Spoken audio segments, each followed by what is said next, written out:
A late-night walk in the forest took a terrifying turn when a dog suddenly began barking at a strange lump on an old tree. Moments later, police arrived, cut into the swollen trunk, and what they discovered inside left everyone silent, shaken, and completely frozen in disbelief.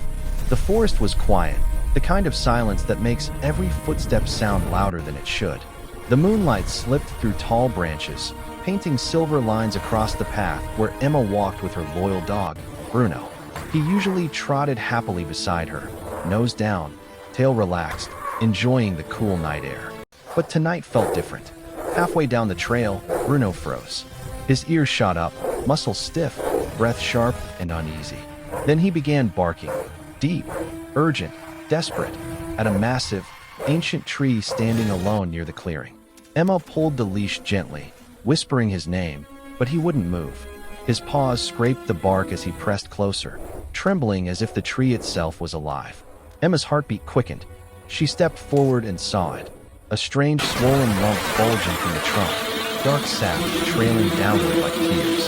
The sight looked unnatural, wrong, as though the forest was hiding a secret inside the wood. For a moment, the night felt colder. Emma called out again, but Bruno only barked harder, refusing to leave the tree, refusing to look away. And in that uneasy silence, she sensed something waiting, buried deep within the trunk, begging to finally be discovered tonight. Emma tried to steady her breathing as she circled the tree, searching for a simple explanation, anything that could calm her racing thoughts. Bruno whined between barks, pressing his nose toward the lump, claws digging into the roots as if he were trying to pull something out. She knelt beside him and placed her hand on the swollen bark. It was cold, far colder than the rest of the trunk, and sticky sap coated her fingertips like tar. A shiver moved up her spine. The shape wasn't random.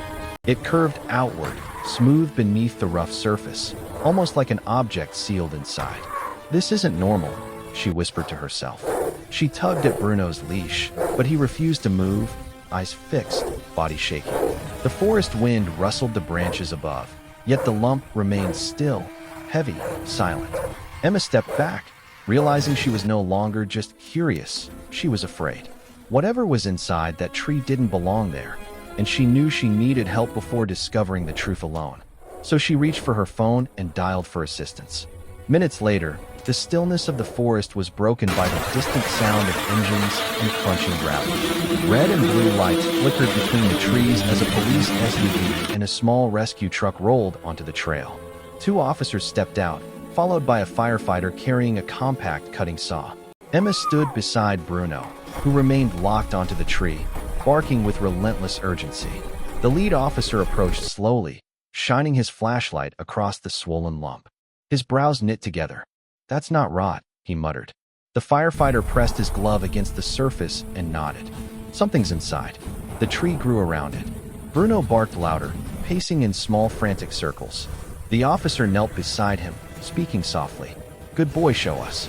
The dog returned to the exact spot, pressing his paw against the lump as if pointing. The team exchanged uneasy glances. Whatever was sealed inside had been there for years, maybe decades. The firefighter powered on the saw. The sharp whine echoed through the forest as he began cutting slowly, carefully, slicing through thick layers of bark and hardened wood. Sap bled downward like blackened tears. Emma held her breath. The officers stood tense, and Bruno whimpered deeply, as though he already knew a long-buried secret was finally about to surface. Piece by piece, the bark peeled away, chunks of wood falling to the forest floor.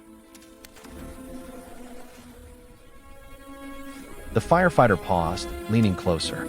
Beneath the final layer was something smooth, not wood, not stone, but metal. The officers drew nearer, their flashlights reflecting a dull, rusted surface hidden inside the trunk. A hush fell over everyone. Bruno stopped barking. He simply stared. Carefully, they widened the opening until a compact metal box slid free, coated in sap and wrapped in fragments of decayed cloth.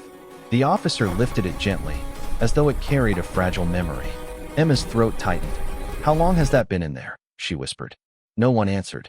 The box, Emma felt a chill run through her as she realized Bruno hadn't simply found an object. He had uncovered a final cry for help. locked away inside the tree. The officers stood still, absorbing the weight of the discovery. This wasn't just evidence.